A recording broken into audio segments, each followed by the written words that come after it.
اعوذ باللہ من الشیطان الرجیم بسم اللہ الرحمن الرحیم۔ سورہ مبارکہ کافرون جو کہ قرآن کریم کی انتہائی تیسرے پارے کی انتہائی مختصر سوروں میں جس کا شمار کیا جاتا ہے، کل 6 آیات کے اوپر یہ سورہ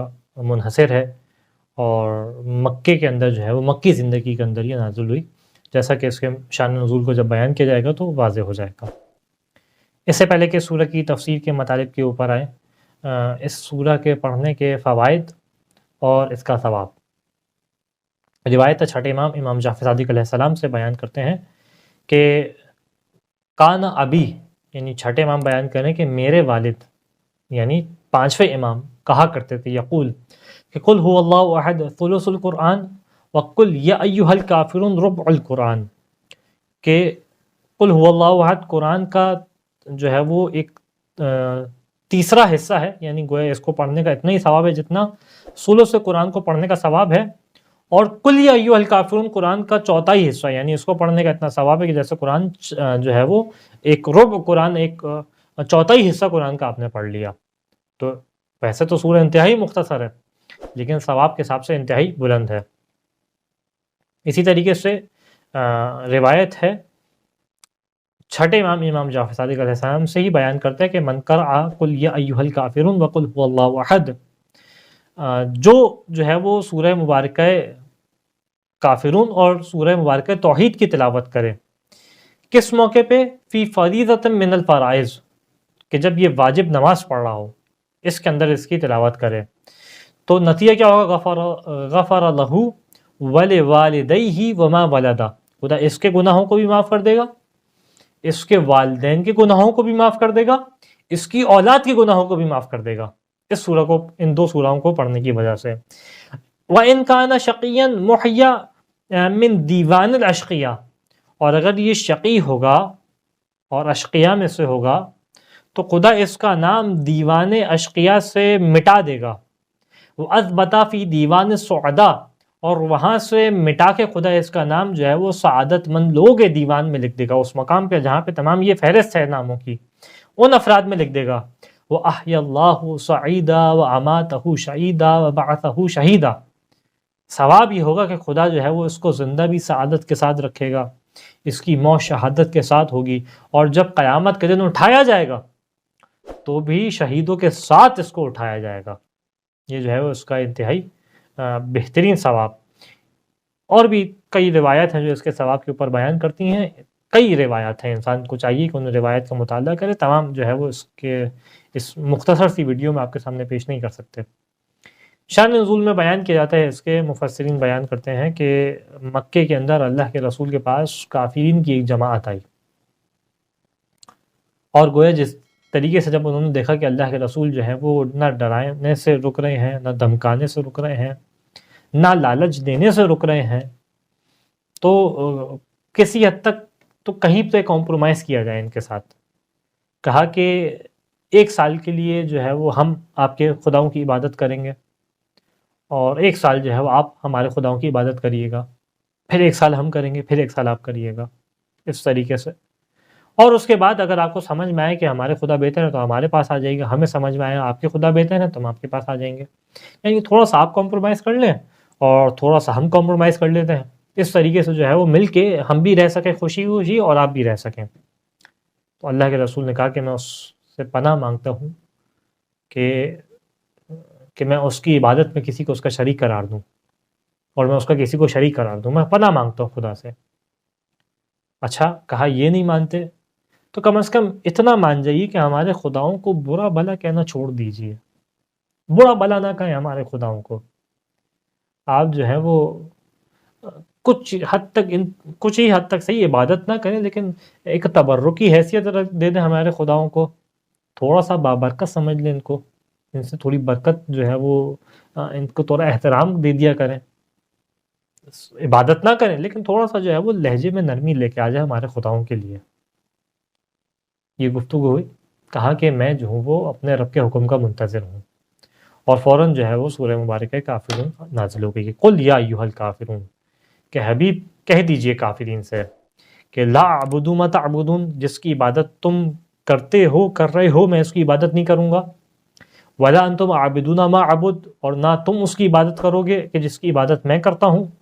ولا انا عابد ما عبدتم، جس کی عبادت تم کرتے تھے اس کی عبادت میں نہیں کروں گا، ولا انتم عابدون ما اعبد، جس کی عبادت میں مشغول کار ہوں تم اس کی عبادت نہیں کرو گے، لکم دینکم ولی دین، تمہارے لیے تمہارا دین، ہمارے لیے ہمارا دین۔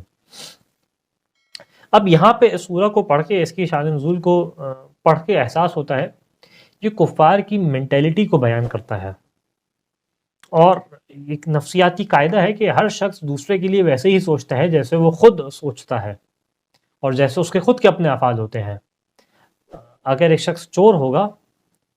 تو وہ دوسروں کو بھی چور کی نگاہ سے دیکھے گا، اس کو دوسرے بھی چور محسوس ہوں گے۔ یہ جو ہے وہ فطری قاعدہ، اگر ایک خود بندہ کرپٹ ہے، جو ہمارے ملک کا مسئلہ ہے، ایک بندہ خود کرپٹ ہے تو اس کو دوسرے لوگ بھی کرپٹ محسوس ہوں گے، دوسرے بھی اس کو ایسے ہی محسوس ہوں گے۔ تو یہاں کفار کی اپنی مینٹیلٹی سمجھ میں آتی ہے کہ یہ اپنے خداؤں کو کتنا کمزور سمجھتے تھے، کہ اگر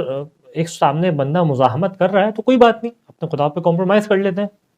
اور جب خود اپنے آپ کو اس طریقے سے سمجھتے تھے، خود اس طریقے سے سوچتے تھے، تو ان کو لگتا تھا کہ اللہ کے رسول بھی اسی طریقے سے کریں گے، کہ ہم بھی کمپرومائز کر لیں گے، اللہ کے رسول بھی کمپرومائز کر لیں گے۔ لیکن یہاں پہ دو طریقے سے منع ہو گیا کہ نہیں، نہ میں اس کی عبادت کروں گا، نہ تم ہمارے خداؤں کی عبادت کرو گے۔ یہاں پہ جو ہے وہ سوال ہی کہ اللہ جو ہے وہ قل لانے کی وجہ کیا ہے، کہ جو ہے وہ کیوں قل کا استعمال کیا گیا؟ تو جو وجہ سمجھ میں آتی ہے اس کی، جو مفسرین بیان کرتے ہیں کہ کیونکہ کفار نے کہا تھا کہ رسول کو خطاب کر کے کہا تھا کہ اے حبیب، اے رسول، اے محمد، آپ جو ہے وہ اس طریقے سے ہمارے خداؤں کی عبادت کریں، اور قرآن جو ہے وہ کلام الہی ہے، تو اب اگر بغیر قل کے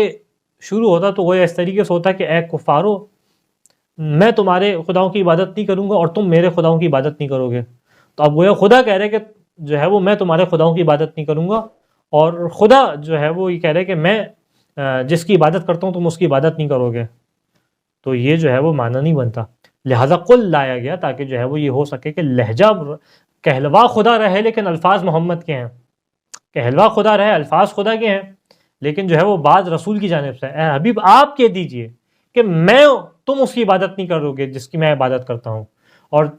تم بھی اس کی عبادت، میں اس کی عبادت نہیں کروں گا جس کی تم عبادت کرتے، یعنی اس طریقے سے جو ہے وہ تاکہ رسول کی جانب سے خطاب ہو سکے، اس لیے قل لایا گیا۔ ایک بات۔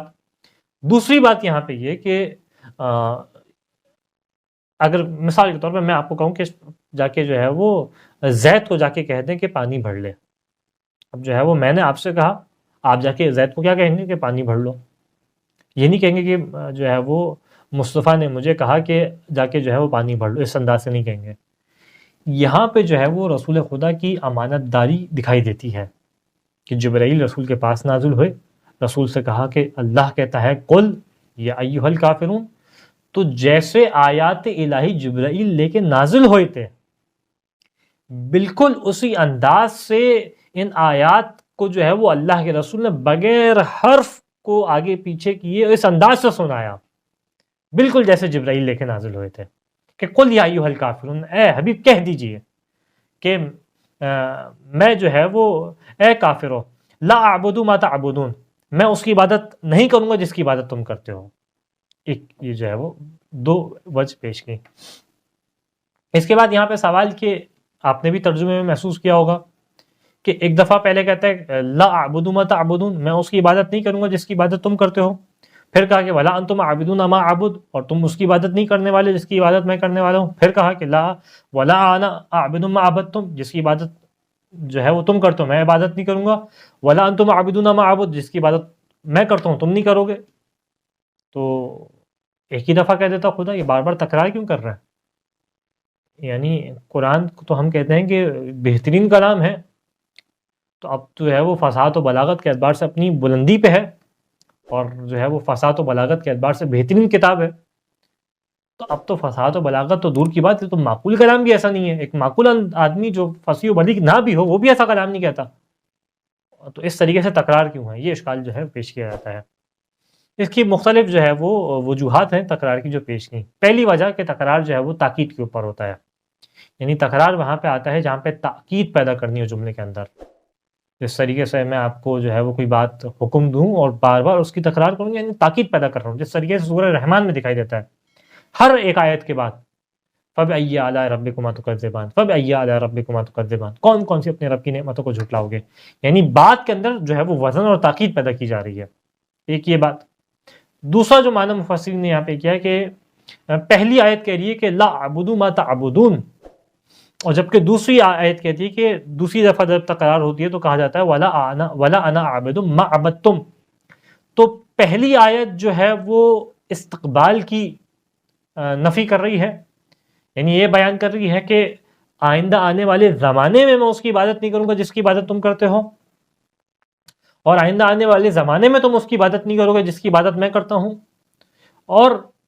اگلا جملہ جو ہے وہ زمانے حال کے اوپر گویا دلالت کر رہا ہے کہ میں اس کی عبادت نہیں کرتا جس کی عبادت تم کرتے ہو، ما عبدتم، اس طریقے سے ایک معنی کیا، یعنی پہلے جو ہے وہ مستقبل کی نفی، پھر حال کی نفی۔ اس کے بعد ایک اور جو تعویل اور جو معنی پیش کیا گیا کہ یہاں پہ 4 دفعہ ما استعمال ہوا ہے، ایک دفعہ پہلے 2 آیت میں جو نفی کی گئی، اس کے بعد دوسری 2 آیات میں جو نفی کی گئی، تو یہاں پہ 4 دفعہ استعمال ہونے کی وجہ کیا ہے؟ کہا کہ جو پہلی 2 دفعہ ما استعمال ہوا وہ ما موصولہ ہے، یعنی جس کا ترجمہ ہم جو کرتے ہیں، جس کی عبادت، جو ترجمہ آپ کے سامنے پیش کیا جا رہا ہے، یعنی ما موصولہ۔ اور اگلی دفعہ جو 2 آیات میں ما آیا ہے وہاں پہ مراد ما مصدریہ ہے، جو کہ ماہیت کے اوپر دلالت کرتا ہے، یعنی گویا اس طریقے سے کہا جا رہا ہے کہ جس کی عبادت تم کرتے ہو میں اس کی عبادت نہیں کروں گا، اس معبود کی، میرا اور تمہارا معبود جدا ہے، جس کی عبادت میں کرتا ہوں اس کی عبادت تم نہیں کرو گے، یعنی ہمارا اور تمہارا معبود بالکل جدا ہے۔ اور اس کے بعد نفی کی جا رہی ہے کیفیت عبادت کی، کہ جس انداز سے عبادت تم کرتے ہو اس انداز سے میں نہیں کروں گا، اور جس انداز سے میں کرتا ہوں تم عبادت نہیں کرو گے، یعنی ہمارے معبود بھی جدا ہے، ہمارے خدا بھی جدا ہے، اور انداز عبادت بھی جدا ہے، اس انداز سے جو ہے وہ نفی کی جا رہی ہے۔ اس کے بعد ایک معنی کہ جو امام نے پیش کیا، امام کے سامنے یہ سوال پیش کیا کہ ابن رسول خدا کہ کیا وجہ ہے خدا تکرار کر رہا ہے، کیا کوئی معقول آدمی اس طریقے سے کلام کرتا ہے کہ بار بار تکرار کرے؟ تو امام نے جواب یہ دیا کہ بیان کیا کہ جب کافرین آئے تھے تو انہوں نے آنے کے بعد جو پیشکش کی تھی اس کے اندر اس انداز سے تھا کہ 1 سال جو ہے وہ آپ عبادت کریں ہمارے خداؤں کی، اس کے اگلے سال جو ہے وہ ہم آپ کی خداؤں کی عبادت کریں گے، پھر 1 سال جو ہے اس طریقے سے انہوں نے جملہ بنایا تھا اپنا، آپ عبادت کریں ہم عبادت کریں گے، پھر آپ عبادت کریں پھر ہم عبادت کریں گے، 1 سال کر کے۔ تو اس جملے کی ترتیب کے مطابق ہی اگلی ترتیب آئی اور اس کی نفی کی، کہ انہوں نے کیا کہ 1 سال آپ عبادت کریں پھر 1 سال ہم کریں گے، پھر 1 سال آپ کریں پھر 1 سال ہم کریں گے۔ تو جواب کی نفی بھی اس کے انداز سے تھا کہ جو ہے وہ کہ ہم عبادت نہیں کریں گے اور تم بھی عبادت نہیں کرو گے، پھر ہم عبادت نہیں کریں گے تم بھی عبادت نہیں کرو گے،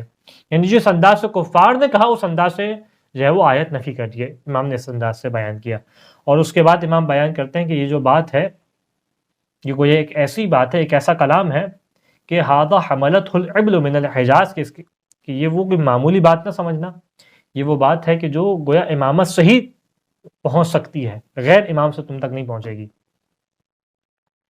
اس کے بعد لکم دینکم ولی دین، کہ تمہارے لیے تمہارا دین ہمارے لیے ہمارا دین، یعنی جس دین پہ عمل درآمد تم کرتے ہو، جس دین پہ عمل تم کرتے ہو وہ تمہارے لیے ہے، اور جس دین پہ عمل ہم کرتے ہیں وہ ہمارے لیے ہے، یعنی وہ خدا تمہارے لیے ہے جس کی عبادت تم کرتے ہو، اور خدا اللہ جس کی عبادت میں کرتا ہوں وہ میرے لیے ہے۔ یہاں پہ بعض مفسرین نے کہا کہ یہاں پہ جو ہے وہ لفظ جزا محذوف ہے آیت کے اندر، اور مراد جو ہے خدا کی ہے لفظ جزا، یعنی جس دین کی عبادت تم کرتے ہو اس دین کی جزا تمہارے لیے ہے، اور جس دین کی عبادت میں کرتا ہوں اس دین کی جزا میرے لیے ہے، یعنی ہمارے ادیان کے اندر کوئی اشتراک نہیں ہے، تم جس کی عبادت کرتے ہو تمہیں اس حساب سے ثواب ملے گا، تمہیں اس حساب سے اجر ملے گا، تمہیں اس حساب سے جو ہے وہ عذاب الہی ملے گا، اور جس کی عبادت میں کرتا ہوں مجھے اس کے حساب سے جو ہے وہ اجر ملے گا۔ یہ جو ہے وہ سورہ اس سے جو ہمیں سمجھ میں آتا ہے کہ خدا کے بارے میں، خدا کی عبادت کے بارے میں اور دینی احکام کے بارے میں کہیں کوئی ایسا موقف نہیں اختیار کرنا چاہیے، اور کبھی ایسی منزل پہ نہیں آنا چاہیے کہ انسان یہ کہے کہ صحیح ہے میں اپنے دین میں تھوڑا سا کمپرومائز کر لیتا ہوں، تھوڑی سی خدا کی ناراضگی کو لے لیتا ہوں، اور اس ناراضگی کے بدلے میں جو ہے وہ میں جو ہے وہ اپنا کوئی دنیاوی فائدہ حاصل کر لوں گا،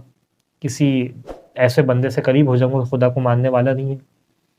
اس نجی زندگی میں بھی اس انداز سے اور اجتماعی انداز میں بھی ہمیں پیغام ملتا ہے کہ کہیں کسی مشرک سے، کسی کافر سے ایسا دینی اتحاد پیدا نہ کریں کہ جس کے اندر جو ہے وہ اپنے دینی قواعد انسان گوا رہا ہو۔ وہ دینی قواعد جو خدا کی جانب سے انسان کے لیے بیان کیے ہیں، ہمیشہ مضبوطی کے ساتھ اس کے اوپر قائم و دائم رہے اور اس پہ کبھی کمپرومائز نہیں کرے۔ یہ وہ قواعد ہیں کہ جس کے اوپر کبھی کمپرومائز نہیں کیا جا سکتا۔ تقیہ ایک الگ مورد ہے، تقیہ کی جانب بات نہیں کر رہا میں، کہیں ایسا موقع ہے کہ جہاں انسان کمپرومائز نہیں کر رہا لیکن اظہار کر رہا ہے اس کمپرومائز کا، تو ایک الگ مورد ہے۔ لیکن کہیں اگر کمپرومائز کرنا پڑا تو وہاں کمپرومائز نہ کرے۔ خدا بند متعال سے دعا ہے کہ اس سورہ پہ عمل کرنے کی، اس کے مطالب اپنے دل میں راسخ کرنے کی، اس سورہ کی تلاوت کرنے کی ہمیں توفیق عطا فرما۔ جو مومن پریشان حال ہیں ان کی پریشانی کو دور فرما۔ وآخر الدعوانا ان الحمد للہ رب العالمین۔